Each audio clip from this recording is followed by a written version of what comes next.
really liked from a customer. We actually had quite a long conversation. He was a gentleman who worked security at Macy's, and so that led to some conversation about working retail. And he was like, "Oh no, but my favorite story." We were talking about like security and people stealing and stuff, but he's like, "Oh, my favorite story doesn't involve stealing, and it's the story I'm about to tell you now." And it was like, wow. Definitely one of the most interesting things I've heard recently. So he was working at like the Adidas store. I don't really know, like I've never been there, so I don't know what it's like or anything. But he was working in San Francisco, and he said there was some kind of special event going on. So there was this lady who was like dressed in heels and a dress, and she was struggling. She had a lot of packages, and so he and his boy, he says, offered to help her, and she was like, "Oh no, thank you." And then like they saw her continue to struggle, so they went ahead and they went up to her and offered her again, "Hey, are you sure you don't need help?" And she was like, "Oh, I don't want help from urban people." And so he and the friend were like, "Oh, okay." And so they like stepped back and let her go about her business, because he was like, "Yeah." So she basically was telling us she didn't want help from us because we were too ghetto, so definitely didn't want to like mess with her anymore. And then what happened is that I guess she was coming back. She had forgotten a bag or a purse or something back at the store, but she had crossed the street. So she was coming back when she fell.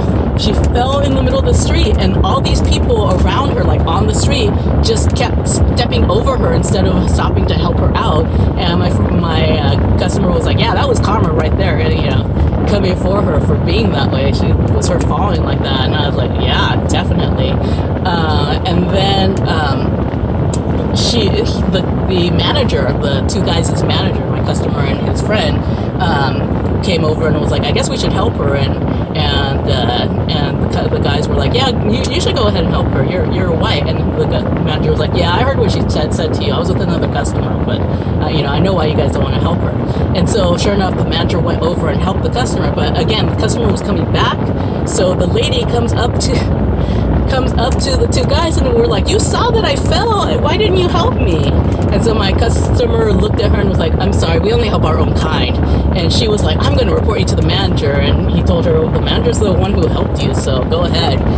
But I found it to be a really interesting story. Like, I did interrupt him, like, "Wow, God, she's so racist. She couldn't come up with a better like reason. She didn't have to straight out tell you you look urban. God, like, what's wrong with people?"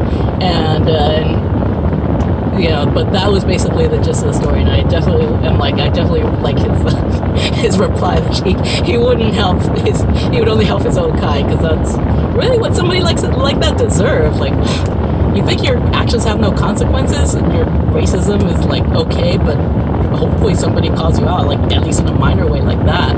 Yeah, he couldn't be outright rude to him like she deserved, because she was a customer. But you know, when she asked why he didn't help her, like, tell a variation of the truth. So anyway, thought it was a cool story. Definitely want to share it. Have a nice day.